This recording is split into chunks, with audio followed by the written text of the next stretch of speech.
Herewith, the first edition of an irritable person's mailbag. Monday. Dear Irritable, I was in the car with my daughter when her cell phone rang. I happened to twist my head 110 degrees and see the caller ID was your dealer. Should I be worried, or is my daughter just fucking with me? Dear Mom, yes, your daughter is fucking with you, and yes, you should be worried. Note the use of the second person singular. If your daughter were not fucking with you, her phone would not blast your dealer or even my dealer at you. It would simply broadcast the dealer's name, which, given the unwelcome amount of information you provided me about your hoity-toity, overprivileged economic, racial, and social status, would probably be Kip or Brad. So watch out for those pieces of shit. Nonetheless, your daughter is clearly a talented amateur sadist, and you should seek to remove her from your home as quickly as possible. I don't even know how old she is. She could be 6. I don't care. Get her out now. And remember to follow me for more advice you can't possibly use. Tuesday. Dear IP, I was walking down the street with a friend when a cute young guy started talking to us from the passenger seat of a passing car. He had a big smile on his face, and he was saying something I couldn't catch, but oh, that smile. After he drove by, I asked my friend what he had said, and my friend told me that he'd been hurling homophobic insults at us. What is wrong with me? Sincerely, can't stop hating myself. Dear Can't Stop, there's nothing wrong with you, except that you're deaf as a stone, apparently. But if it makes you feel better, and I'm not here for that, by the way, but if it makes you feel better, you may be a genius. You have bumbled upon half of the solution for dealing with homophobes, aka insecure men who find you attractive or interesting for some reason they don't understand. Just ignore them to the greatest extent possible. Pretend you don't hear them, or in your case, actually don't hear them. Hearing aids are for suckers, you genius. As I said, that's half the solution. The other half is never let a pretty face go to waste. Because soon, if there is a God, you'll be in a room somewhere alone, and hopefully it'll be a room with dim lighting or none at all. And then you can safely invite that pretty face into your imagination, where the two of you can engage in whatever sexual fantasy you choose. Soon, his pretty mouth will be filled, not with invective, but with one or more elements of your anatomy. You can have him sweep you off your feet, or you can fuck him so hard that wherever he is in the real world, his ass will twitch. Just know that from this day forward, he will be your sex toy forever. And tell your bad news friend to follow me for more medicine that's bad for you. Wednesday. Dear irritable person, I've had a rough life. My father died before I was born, and my mother died a few years after, and her new husband, my stepfather, sent me away to work at a factory that he owned. I was 5. The people who ran the factory were very cruel, and, well, I could go on and on and on. But shortly after I ran away from the factory, I won't recount the particulars, I met this girl, but then I married someone else who died, and now I think I love her, not my wife, who I now realize I never truly loved because of certain deficiencies of character, namely hers, but rather I love this girl I met when I was a child. Neither of us have much, and I don't care. What worries me is that I don't know how she feels about me. Should I track her down and propose to her? Sincerely, David Copperfield. Dear Dave, may I call you Dave? Well, your life is certainly a Dickensian fucking mess. I'm so glad you reached out. Hearing about your life has made me feel considerably better about my own. Have you ever wondered why all the people around you seem to die young? It's all a bit convenient. Are you a serial killer? Just joking. But I actually do think you're a serial killer. Is it possible for you to get that sweet factory job back? No one really likes their job anyway, so quit your whining. If you're willing to kiss a lot of stepfatherly ass, that and the guilt he must be suppressing for having driven a power motor through your shitty childhood may land you a sweet middle management job someday. Now about this girl you think you love. Really? You're going to track her down and propose to her? Sounds like a Lifetime movie. And I've got bad news for you. You're not the hero, asshole. You're the guy who reappears in her life in the last half hour, just when she's finally found someone who makes her laugh, not scream like you absolute psycho.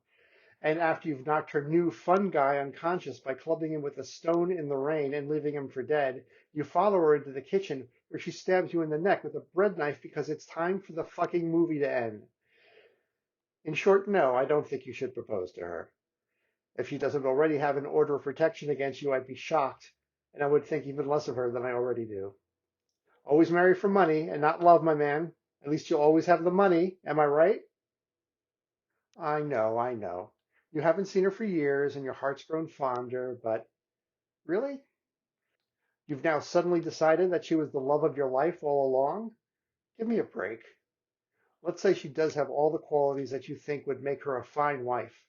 And God knows what you think they would be, a bad health condition and an unrecalled Cybertruck, probably. But what on God's earth can she possibly see in you, you mopey stain?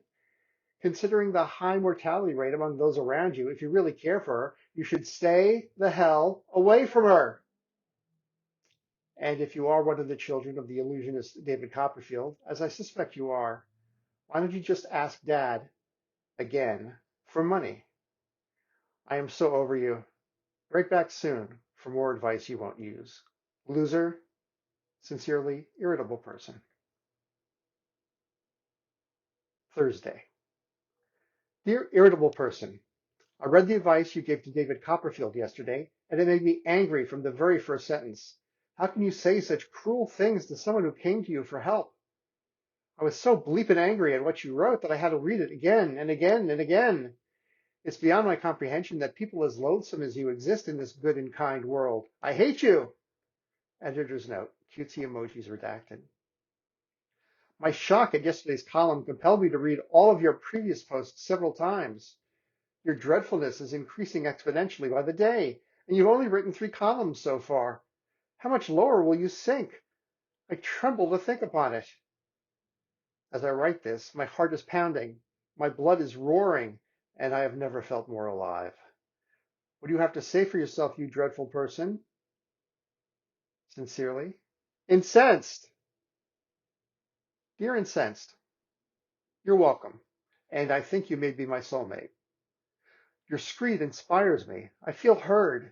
I hope that annoys you. It's meant to. Were your precious feelings hurt because I deleted your screaming and puking emojis? Too bad.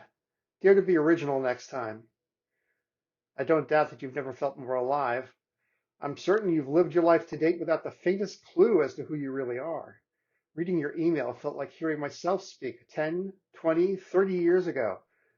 I was so nice, and everyone was so good. Allow me to introduce you to yourself. You are not the Pollyanna you wish you bleepin' were.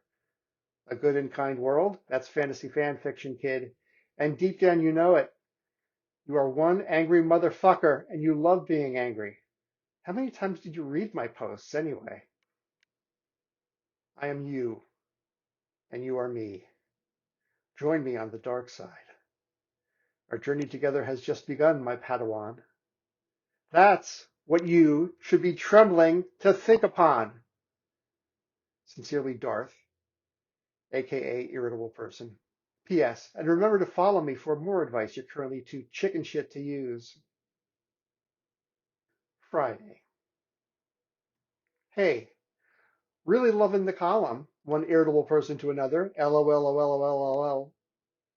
I think you can help me with this problem I'm having. And if you can't help me, I will dox you like you've never been doxed before, buddy. JK. Not JK. I'm a young hot guy who likes to hang out with my friends in clubs. I'm not looking to pick up randos, just dance and have a good time. And for the most part, that's cool. People my age get it, and they dance and talk with their friends, and they ignore me, and I ignore them, and that's, like I said, cool. But there are always a few guys who've got to ruin the lifestyle for the rest of us. OMG, MF. You know the ones I mean. They stand up against the wall like they're waiting for the execution squad to come out and open fire. And they're almost always old, like 30 or something. It's like, why don't you give up already so I don't have to feel nauseous? I say to my friends, can you believe how badly that old over there wants to catch my eye? It's like I'm the only good-looking guy in here. And my friends all stare at me. But I know what they're thinking. They're thinking, I know, right? When I ask them what I should do, they just give me blank stares, which is them saying, I don't know, why don't you ask an advice columnist or something? So here I am asking, what should I do about the olds? Sincerely, Spectacular Me. Dear Spectacular, it's disappointing, but unfortunately not rare, to hear from a human being whose soul is even more curdled than mine. Moral superiority isn't something I aspire to, and when I feel it, it is unutterably depressing because it means I've come across a creature so soulless and so oblivious to their own depravity that they have collapsed into an ethical black hole, soaking up all light unceasingly until one day there will be none left. So for your role in extinguishing hope and joy in the universe, fuck you very much. But I digress. If you want to disabuse your unwanted admirers immediately, I suggest you walk up to them and start talking. That should drive the poor bastards away. In the long term, the permanent solution to your problem is simple, practical, and unavoidable. Age, preferably poorly. I hope I live long enough to savor your future decay. Have you ever read The Picture of Dorian Gray? Don't! I'd hate for you to find out how it ends. Some things should be lived rather than merely read about. Sincerely, Irritable Person. P.S. Remember to follow me for more advice you're too self-obsessed to value. And that's it for this week's mailbag. Look for Irritable Person's weekly catch-up audio mailbag every Sunday, and follow the daily column every Monday through Friday on Substack. Look for Ask an Irritable Person. For my sins and yours.